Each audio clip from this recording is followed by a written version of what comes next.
तळोदा तालुक्यातील सोमावल जिल्हा परिषद शाळास जिल्हा परिषदच्या सेस फंडमधील 4 वर्ग खोल्या इमारतीचे भूमिपूजन पालकमंत्री माणिकराव कोकाटे यांच्या शुभहस्ते करण्यात आले।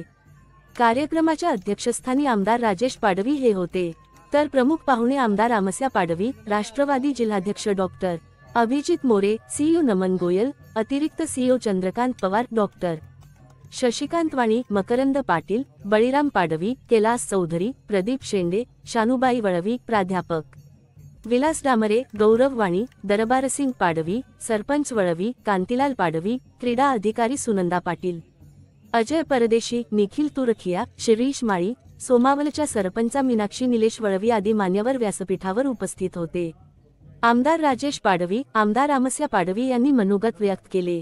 कार्यक्रमास आकाश वळवी, जेलसिंग पावरा, डॉक्टर पुंडलिक राजपूत, सुभाष चौधरी, सुनील चव्हाण, पवार, विनोद माळी, योगेश पाडवी आदी सह पदाधिकारी, कार्यकर्ते, ग्रामस्थ उपस्थिती होते। पालकमंत्री माणिकराव कोकाटे, आमदार राजेश पाडवी, आमदार आमस्या पाडवी व विविध मान्यवर अधिकारी यांच्या हस्ते श्रीफळ वाहत भूमिपूजन केले। तो भी रेकॉर्ड आहे 106 अंगणवाडी एकाच वेळा म्हणजे कमी नाही। आणि म्हणून जेव्हा जेव्हा या जिल्ह्यामध्ये डीपीडीसीच्या मीटिंग झाल्या तेव्हा पालकमंत्री साहेबांनी आम्हाला स्पष्ट सांगितले की तुमच्या भागात जे जे कामे असेल ते तुम्ही आम्हाला सांगा, त्याच्यात आपण पहिले प्राधान्याने जे आपले विद्यार्थी असेल, अंगणवाडीमध्ये असेल, शाळा असेल, जे शाळा पडक्या आहे आणि ते पहिल्या लिस्टमध्ये आपण घेऊ। आणि जे जे आम्ही सुचवले ते राजेदादा असेल, मी असेल, जे बी आपल्या जिल्ह्याचे आमदार आहे, या भागासाठी जे जे कामे सुचवले ते कामे आम्हाला सर्व मंजूर करून दिले आहे। सांगण्याचा तात्पर्य एक आहे की ज्या भागामध्ये आपण काम करतो आहे त्या भागामध्ये जर आपले विचाराचे, आपले हक्काचे पालकमंत्री राहिले, ते आम्ही जे सांगतो ऐकून घेणारे पालकमंत्री आहे, म्हणून आम्हाला यांच्या पुन्हा मी अभिनंदन करतो। कारण याच्या अगोदर मी पालकमंत्री गेले, त्यांच्याबरोबर मी होतो, पण आम्हाला 1 रुपयाचं काम दिलं नाही। पाडवी साहेबांना काय दिले असेल का नाही, पण मला काय 1 रुपयाचं काम नाही दिलं होतं। आज कौतुक आपण काय करायला पाहिजे की ज्या भागामध्ये आपण काम करतो त्या भागाचे विषय जेव्हा आपण जिल्ह्यामध्ये मांडतो आणि त्या जिल्ह्याचा जो पालकमंत्री आहे जो तो ऐकून घेत असेल तर आपल्यासाठी मोठी गोष्ट। साहेब, मी लवकर मला तारीख द्या, कारण माझ्याकडे तुम्ही आदिवासी भवन 1 करोडचे दिलं आहे, ते तुमच्या हस्तेच उद्घाटन ठेवायचे आहे। फक्त मला तुम्ही ते तारीख द्या, कारण आपण जे काम करतो आहे या नंदुरबार जिल्ह्यामध्ये जे जबाबदारी दिली त्या जबाबदारीने या धडगाव, अक्कलकुवा किंवा तळोदा सायदा या मतदारसंघामध्ये भरपूर आमचे कामे बाकी आहे। आणि ते जर विकास कामासाठी जर आपण या महाराष्ट्र राज्याचे कर्तव्यदक्ष महाराष्ट्र राज्याचे मुख्यमंत्री माननीय देवेंद्र फडणवीस साहेब असेल, शिंदे साहेब असेल, अजितदादा असेल, या महायुतीमध्ये जे आपण काम करता आहे आणि त्याच्यामध्ये ते सांगतात तसं आमच्या बी खारीचे वाटा आहे। तुम्ही जे दिला ते आम्ही लोकांपर्यंत पोहोचवू आणि वेळ भरपूर झाली आहे, असंच या मतदारसंघावर आपलं लक्ष राहायला पाहिजे।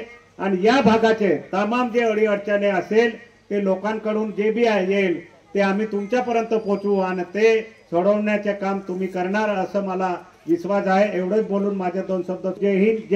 ही जबाबदारी काय असते हे माझ्या 6 वर्षाच्या या राजकीय अनुभवात मी पहिल्यांदाच पाहिलं की पालकमंत्री काय असतो, कसा असतो आणि त्याची जबाबदारी काय असते। तर ते एक बे उदाहरण देता येईल ते म्हणजे आपले आदरणीय पालकमंत्री कोकाटे साहेब। 6 वर्षामध्ये आता आमच्या दादांनी सांगितलं की 6 वर्षामध्ये त्यांना काही भेटलं नाही, मला देखील काहीच भेटलं नाही। जे काही आम्ही आणलं ते मंत्रालयातून आणलं। या जिल्ह्याला पालकमंत्री अनेक लाभून गेले, परंतु जो काही फक्त एक नावाला काही निधी द्यायचा तेवढा आम्हाला दिला, त्यानंतर काही दिलं नाही।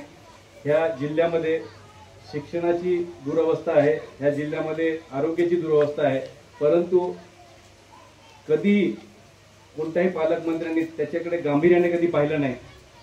प्रथमच दीर्घ काळानंतर, मी सांगतोय दीर्घ काळानंतर पहिल्यांदा अतिशय नियोजन पद्धतीने प्रत्येक हेड खाली प्रत्येक कामाला त्या ठिकाणी नियोजन पद्धतीने माननीय आपले पालकमंत्री महोदय यांच्या मार्गदर्शनाखाली आपल्या जिल्हाधिकारी महोदया तसेच तत्कालीन सीओ साहेब यांनी अतिशय नियोजन पद्धतीने जे काही हेड आहेत आपल्या जिल्ह्यातले, ते मग आरोग्याचे असतील, शिक्षणाचे असतील, शेतीविषयक असतील, कृषी विषयक असतील आणि इतर जे काय असतील, लघु पाटबंधारे असतील, जे काही जेवढे विभाग आहेत त्या सर्व विभागांकडे अतिशय बारकाईने त्या ठिकाणी लक्ष देऊन प्रत्येक हेड खाली त्या ठिकाणी निधी जो असतो डीपीसी मध्ये तो प्रत्येक निधी त्या ठिकाणी देण्याचा प्रयत्न केलेला आहे. मला तर कोकाटे साहेबांचे जे पी आहे त्यांनी सांगितलं की साहेबांनी ज्या पद्धतीने कोकाटे साहेबांनी त्यांच्या मतदारसंघामध्ये विकास केलेला आहे प्रत्येक बाबींमध्ये, प्रत्येक गोष्टीकडे,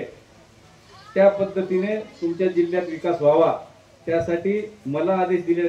वाणी साहेबांनी मला सांगितलं, त्यांचे प्रिय सहाय्यक, की तुम्हाला त्या प्रत्येक हेड खाली पैसे द्यायला सांगितले.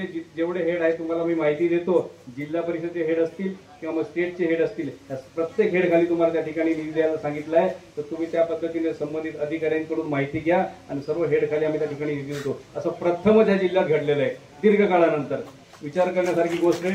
आज किती वर्ष उलटून गेले, ह्या जिल्ह्याचे पालकमंत्री राहिले, ह्या जिल्ह्यात बरेच त्या ठिकाणी आदिवासी विकास मंत्री देखील होऊन गेले, परंतु जशी आमची अपेक्षा होती, जशी आपल्याला ह्या जिल्ह्याचा विकास हवा होता, जो शैक्षणिक क्षेत्रात असो किंवा आरोग्याच्या क्षेत्रात असो, तो अजून झालेला दिसत नाही.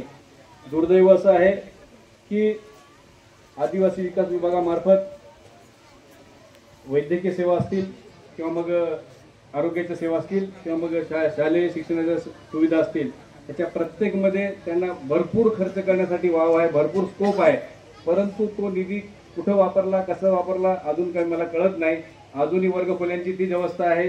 काही काही गावांमध्ये तर एका 2 वर्ग खोल्या आणि 1 ते 5 वर्ग आहे त्या ठिकाणी, एकाच वर्गामध्ये 3-3 वर्गाची मुलं त्या ठिकाणी बसतात, अशी अवस्था अजून आहे. त्या पण त्यांची दुरवस्था अशी आहे की ते वरून गळतात.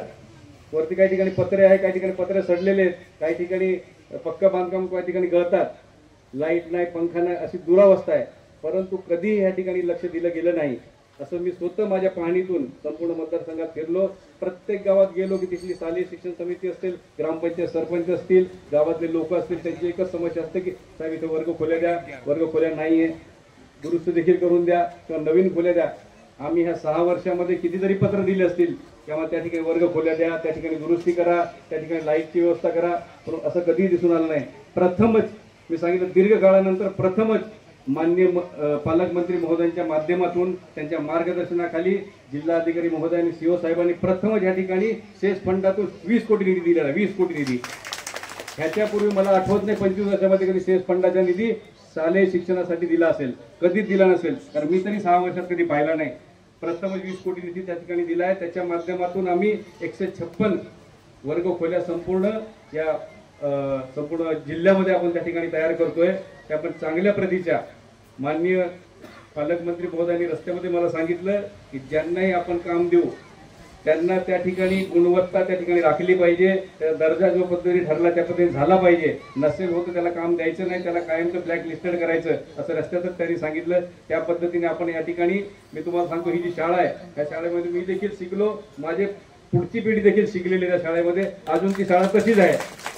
ही व्यथा जेव्हा मी मांडली कलेक्टर महोदयांकडे आणि सीओ साहेबांकडे, आणि माननीय पालकमंत्री महोदयांचे आदेशच आहे की शिक्षणावरती आणि आरोग्यावरती भर द्यावा. ह्या ठिकाणी बाकी गोष्टी कमी झाल्या तरी चालतील, पण ह्या दोन्ही क्षेत्रामध्ये, या दोन्ही विभागामध्ये कुठल्याही निधीची कमी पडता कामा नये. त्या ठिकाणी चांगल्या त्या ठिकाणी शिक्षण दिलं गेलं पाहिजे, त्या ठिकाणी आरोग्याच्या सुविधा चांगल्या दिल्या गेल्या पाहिजे, त्यासाठी इन्फ्रास्ट्रक्चर जे असेल, जी बिल्डिंग असेल ती चांगली असली पाहिजे, असं त्यांचं धोरण आहे. त्या पद्धतीने पहिल्यांदाच मी तुम्हाला सांगितलं 20 कोटी रुपये दिले. त्याच्यातून सोमावलला 4 वर्ग खोल्या दिल्या. त्यांचं आज भूमिपूजन त्यांच्या हस्ते झालं. त्याबद्दल मला फार आज ठिकाणी आनंद आहे. मला सांगायला अतिशय आनंद वाटतोय की मी ज्या 6 वर्षापूर्वी आमदार झालो तेव्हाही मी पत्र दिलं होतं की मी शिकत असलेली शाळा अजून तशीच आहे, तर आम्ही नवीन देतो, पण कधीही नवीन दिली नाही शाळा. तर त्यानंतर आत्ता मला समजलं की जिल्हा परिषदेकडे नवीन शाळा निर्मितीसाठी, दुरुस्तीसाठी हेडच नाहीये, हे लेखा शीर्षकच नाहीये. माननीय मंत्री महोदयांनी मी रस्त्यातच सांगितलं, साहेब आपल्या माध्यमातून पहिल्यांदा हेड निर्माण करा त्या ठिकाणी, दुरुस्तीचे देखील आणि नवीन इमारतीचे देखील. तर माननीय मंत्री महोदयांनी ते मान्य केलं आणि येणाऱ्या काळामध्ये नक्कीच ते लेखा शीर्षक त्या ठिकाणी तयार करण्यात येईल आणि प्रत्येक गावागावामध्ये नवीन वर्ग खोल्या त्या ठिकाणी आपल्या शाळांना मिळतील.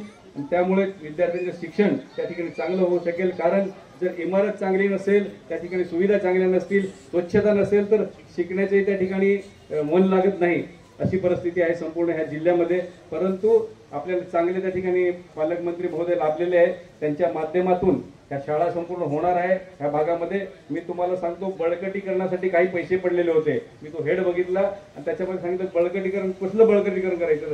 ज्या सूचना करा, ज्या अडचणी आहेत त्या अडचणी माझ्याशी शेअर करा. तुम्ही सांगेल त्या पद्धतीने तुमच्या अपेक्षेपेक्षा जास्तचा निधी मोठ्या प्रमाणात कसा उपलब्ध करून देता येईल आणि हा जिल्ह्यामध्ये जो काही बॅकलॉग या ठिकाणी दिसतोय तो बॅकलॉग आपल्याला कसा भरून काढता येईल यासाठी मी या ठिकाणी पहिल्या दिवसापासून प्रयत्न केला. मागच्या वर्षी तर माझ्या हातात फारसं काही नव्हतं, परंतु थोड्याफार प्रमाणात जो निधी होता तो मी सगळ्या आमदारांना दिला. यावर्षी पण माझ्या ओळखी आणि पीएचा सगळ्यांना सांगितलं पीएला की आमदारांना विश्वासात घ्या, आमदारांना जे पाहिजे ते द्या, परंतु जनतेचे प्रश्न सुटले पाहिजे. मी रोज आपल्यापर्यंत येऊ शकत नाही, रोज आपल्याला भेटू शकत नाही. आमदार हे आमचे लोकप्रतिनिधी म्हणून प्रातिनिधिक स्वरूपामध्ये या ठिकाणी मतदारसंघामध्ये काम करतात आणि त्यांचं रोज लोकांमध्ये बसणं उठणं असतं, त्यांना ते प्रश्न माहिती असतात. तेव्हा तुम्ही त्या संदर्भामध्ये त्यांच्या मार्फत या ठिकाणी आपल्याला कामं कशी करता येईल असा विचार पहिल्या दिवसापासून माझ्या मनामध्ये आहे. खरं म्हणजे आदिवासी बहुल जिल्हा असल्यामुळे मोठ्या प्रमाणामध्ये निधी हा या ठिकाणी आपल्याला आदिवासी विभागामार्फत मिळतो. आपण जर विचार केला तर नंदुरबार जिल्ह्याचा नियोजन आराखडा आहे तो कमीत कमी 500 ते 600 कोटीचा आहे आणि इतर जे जिल्हे आहेत त्या जिल्ह्याचा आराखडा 200 कोटी, 300 कोटी, 250 कोटी, 400, 500 कोटी याच्यापेक्षा जास्त नाहीये. या जिल्ह्यामध्ये 4च आमदार आहेत आणि माझ्या नाशिक जिल्ह्यामध्ये 1100 कोटीचा नियोजन आराखडा आहे, पण आमदार 15 विधानसभेचे, 2-5 तर कायम विधान परिषदेचे पडलेलेच असतात आमच्याकडे आणि 2.5-3 खासदार. अशा प्रकारे निधीचं वाटप करायचा विचार केला तर एका आमदाराला 10-20 कोटी रुपये सुद्धा निधी मिळत नाही आणि फार मोठ्या प्रमाणामध्ये मारामार होते. इकडे निधी आहे पण नियोजन नाही, नियोजन आहे पण मागणीप्रमाणे कामं होत नाही. म्हणजे अशा प्रकारे जर चित्र निर्माण होणार असेल तर ते योग्य नाही आणि म्हणून हे चित्र बदललं पाहिजे. हे माननीय जिल्हाधिकारी मॅडम बरोबर बसलो, मला एका टीव्हीवरती आपला दादा राजीव दादा म्हटलं ती गोष्ट खरी आहे. एका टीव्हीवरती वृत्तपत्राला आमच्या भगिनीला या ठिकाणी जोळीमध्ये अंतरा पाहिलं दवाखान्यामध्ये.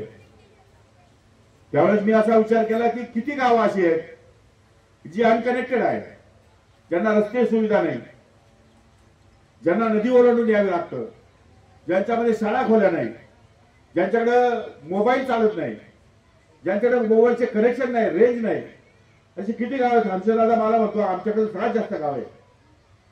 दादाचा सहकारी माजी आमदार माझा खास मित्र आहे, 7-8 वेळा आमदार राहिलेला माणूस खरा 5 काय करतो मला काही कळत नाही. आणि मग अशा परिस्थितीमध्ये अनकनेक्टेड असलेले गावं, ज्यांची कनेक्टिव्हिटीच नाही, असे गाव शेजारचे गाव आहेत, 2-400 गाव आहेत. एकट्या आमच्या याच्यामध्ये आहेत. आता मला राजस्थान सांगितलं माझ्याकडे पण 19-20 गाव आहेत. अरे म्हटलं तुमचा मतदारसंघ तर एकदम सदन दिसतो. म्हणजे 20-21 गाव माझ्याकडे पण आहेत जे अनकनेक्टेड आहेत. मी जिल्हाधिकाऱ्यांना सांगितलं की तुम्ही हैदराबादहून कंपनी बोलवा, देशातून नॉलेज घ्या, मला या सगळ्या गावांना कनेक्टिव्हिटी कशी देता येईल या संदर्भातलं मला ताबडतोब 2 दिवसाच्या आत तुम्ही या ठिकाणी ब्रीफ करा आणि आमच्या आदिवासी बांधवांना ग्रामीण भागातून वाड्यापाड्यातून या ठिकाणी दवाखान्यात कसं येता येईल, दवाखान्याच्या सुविधा कशा उपलब्ध करता येईल यासाठी आपलं सरकार आहे. सरकार कशासाठी आहे? सरकार आम्ही तुमच्यावर उपकार करत नाही, आमची जी नैतिक जबाबदारी आहे. आम्हाला तुम्ही याच्याकरता नेमलंय की आमची कामं व्हावी, आम्हाला सुविधा मिळाव्या, आम्हाला गावागावापर्यंत जाण्यासाठी रस्ते नीट व्हावे, पाणी आम्ही कष्ट, घर तर माणूस चालवतो ते, तो काय तुमच्याकडे पैसे मागायला येत नाही. तो कसाही आपला बिचारा कष्ट करतो आणि घर चालवतो, कष्ट करतो, शेती करतो आणि घर चालवतो किंवा रोजंदारीवर जातो, तो काय तुमच्याकडे काही मागत नाही. आणि मग सुविधा जर आपण राज्य सरकार देऊ शकत नसेल तर मग आपल्या आमदारकीचा आपल्या मंत्रिपदाचा उपयोग तरी काय? आणि म्हणून मी सुरुवातीला माहिती घेतली शाळा कॉलेजची तशीच अवस्था, आरोग्य उपकेंद्राची तीच अवस्था, ग्रामपंचायतीची इमारती तशीच अवस्था, दहावीच्या जागा मोठीच्या जागा त्यांनाही पैसे नाही, सुविधा नाही व्यवस्थित पाहिजे तशा. आणि अशा प्रकारे सार्वजनिक जीवनामध्ये काम करत असताना ज्या लोकांच्या सोयी सुविधा आहेत त्याच जर व्यवस्थित होत नसतील तर फार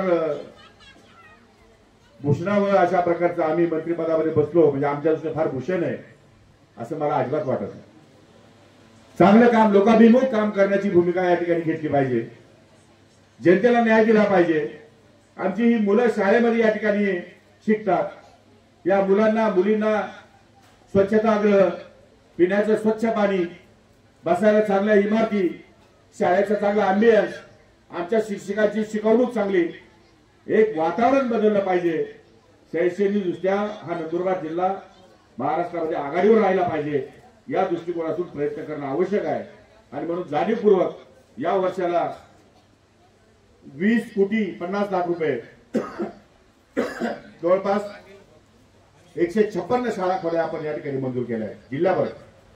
त्याचप्रमाणे 3,56,00,000 रुपये आपण इरपती फाउंडेशन कडनं या ठिकाणी CSR मधून घेतलेले आहेत. जिथून जिथून महाराष्ट्रातून CSR मिळतील तिथून तिथून आपण ते पैसे गोळा करून शाळा खोलण्यात देणार आहोत. अजून तर मी सुरुवात आहे. मी कृषी खातं होतो माझ्याकडे दादा, तर कृषी खात्यामध्ये जेव्हा मला आमच्या कृषी अधिकाऱ्यांना आणि कृषी सहाय्यकांना मोबाईल कार्ड द्यायचे होते, मोबाईल कार्ड देत असताना मी जिओ बरोबर, BSNL बरोबर आणि या 2-4 कंपन्यांबरोबर मीटिंग लावली